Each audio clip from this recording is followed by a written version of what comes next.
இன்னைக்கு தமிழ்நாடு சட்டப்பேரவையில் வெளியான முக்கியமான அறிவிப்பு பற்றி தான் பார்க்க போறோம். இதுவரைக்கும் முதலமைச்சரின் மருத்துவ காப்பீட்டு திட்டத்துல ஒரு குடும்பத்துக்கு ஆண்டுக்கு 5 லட்சம் வரைக்கும் காப்பீட்டு தொகை இருந்துச்சு. இப்ப அது 25 லட்சமா உயர்த்திருக்காங்க. ஒரு குடும்பத்துக்கு மருத்துவ சிகிச்சை தேவைப்படும் நேரத்துல இந்த மாற்றம் எவ்வளவு பெரிய உதவியா இருக்குன்னு யோசிச்சு பாருங்க. ஆனா இங்கதான் ஒரு முக்கியமான கேள்வி, இந்த 25 லட்சம் எல்லாருக்கும் கிடைக்குமா? CMCHIS கார்டு ஏற்கனவே வச்சிருக்கிறவங்களுக்கு இந்த புதிய லிமிட் தானாவே வருமா? புதுசா ஏதாவது அப்ளிகேஷன் போடணுமா? அந்த 25 லட்சம் ரூபாய் தொகையில வந்துட்டு என்னென்ன ட்ரீட்மெண்ட்டுக்கெல்லாம், என்னென்ன மருத்துவத்துக்கு செலவுகளுக்கெல்லாம் அது யூஸ் ஆகும்? இது மருத்துவ சிகிச்சைக்காக மட்டும்தான் பயன்படுத்தணுமா? வேற ஏதாவது ட்ரீட்மெண்ட்டுக்கெல்லாம் அது யூஸ் பண்ணிக்கலாமா? மேலும் இந்த புதிய மாற்றம் எந்த தேதியிலிருந்து நடைமுறைக்கு வரப்போகுது?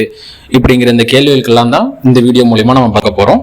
ஸோ வீடியோவை ஸ்கிப் பண்ணாம ஃபுல்லா பாருங்க. இதுவரைக்கும் முதலமைச்சரின் மருத்துவ காப்பீட்டு திட்டத்துல ஒரு குடும்பத்துக்கு ஆண்டுக்கு 5 லட்சம் வரைக்கும் காப்பீடு பாதுகாப்பு இருந்துச்சு. ஆனா இப்போ அது 5 லட்சத்துல இருந்து நேரடியா 25 லட்சமா உயர்த்திருக்காங்க.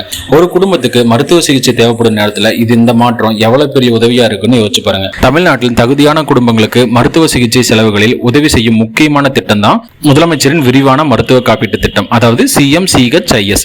இந்த திட்டத்துல இதுவரைக்கும் ஒரு குடும்பத்துக்கு ஆண்டுக்கு 5 லட்சம் வரைக்கும் தான் காப்பீட்டு தொகை இருந்துச்சு. இப்ப அந்த தொகை 25 லட்சமா உயர்த்திருக்காங்க. இங்க நிறைய பேருக்கு ஒரு கன்ஃபியூஷன் வரலாம். அரசாங்கம் ஒவ்வொரு குடும்பத்துக்கும் 25 லட்சம் பணம் கொடுக்க போகுது நினைச்சுக்க கூடாது. இந்த திட்டத்தின் கீழ் தகுதியான மருத்துவ சிகிச்சைகளுக்கு செலவாகும் தொகையை வழங்கப்படும் காப்பீட்டு பாதுகாப்பு வரம்பு அதிகரிச்சிருக்காங்க.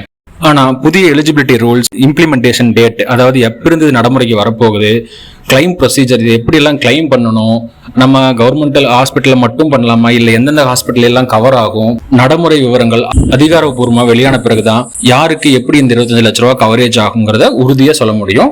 அதனால இப்பவே எல்லாருக்கும் 25 லட்ச ரூபாய் கிடைக்கும், உடனே அப்ளை பண்ணுங்கன்னு யாராச்சும் சொன்னா அதை நம்பி அப்ளிகேஷன் போட வேண்டாம். இந்த அறிவிப்போட இன்னொரு முக்கியமான விஷயம் சொல்லியிருக்காங்க.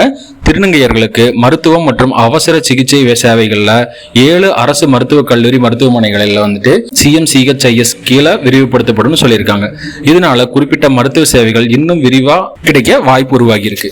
7 புதிய அரசு செவிலியர் கல்லூரிகளும் தொடங்கப்பட இருக்கு.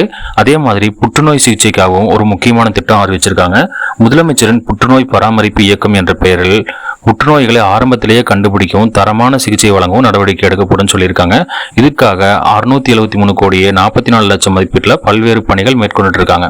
அதாவது புற்றுநோய் வந்த பிறகு சிகிச்சை கொடுப்பது மட்டும் இல்லாம ஆரம்பத்திலேயே அதை கண்டுபிடிக்கிறதுக்கும் முக்கியத்துவம் கொடுக்கறாங்க. இதுல இன்னொரு முக்கியமான விஷயம் என்னன்னா, சென்னை ராஜீவ்காந்தி அரசு பொது மருத்துவமனையில 471 கோடியே 80 லட்சம் மதிப்பீட்டில் G+14 தளங்களுடன் கூடிய புற்றுநோய் சிகிச்சை பிரிவு அமைக்க போறாங்க.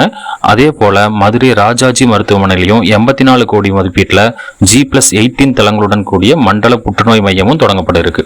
இதனால புற்றுநோய் சிகிச்சைக்காக நம்ம மக்கள் தொலைதூரத்துக்கு போக வேண்டிய நிலை ரொம்பவே குறையும். மேலும் அரசு மருத்துவக் கல்லூரி மருத்துவமனைகள்ல நவீன மருத்துவ உபகரணங்களுக்காக 106 கோடியே 17 லட்சம் ஒதுக்கியிருக்காங்க.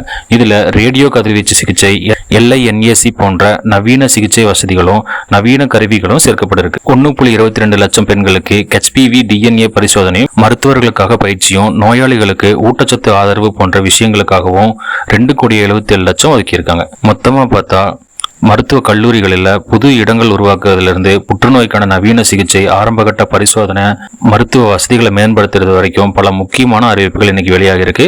இந்த CMCHISல 5 லட்ச ரூபாயில இருந்ததை 25 லட்ச ரூபாயா உயர்த்தினது மக்களுக்கு ரொம்பவே பயனுள்ளதா இருக்க போகுது. இந்த 25 லட்ச ரூபாய் காப்பீடு யாருக்கு கிடைக்கும், எப்பத்துல இருந்து கிடைக்கும், பழைய கார்டுக்கே இந்த புதிய 25 லட்ச ரூபாய் கவரேஜ் வருமா, இல்ல புதுசா அப்ளை பண்ணுமா, CMCHIS காப்பீட்டுக்கு வந்து நீங்க எலிஜிபிளான்னு எப்படி செக் பண்றது, ஸ்டெப் பை ஸ்டெப்பா எப்படி இந்த காப்பீட்டுக்கு அப்ளை பண்றதுங்கிறதெல்லாம் இனி நம்ம சேனல்ல அடுத்ததா அப்லோட் பண்ணுவோம். ஸோ அதை பத்தின டீடைல்ஸ் எல்லாம் தெரிஞ்சுக்க மறக்காம நம்ம சேனலை சப்ஸ்கிரைப் பண்ணி வச்சுக்கோங்க. இந்த வீடியோ உங்களுக்கு ரொம்பவே பயனுள்ளதா இருக்கும்னு நம்புறேன். அடுத்து ஒரு நல்ல அப்டேட்டோட உங்களை சந்திக்கிறேன். நன்றி.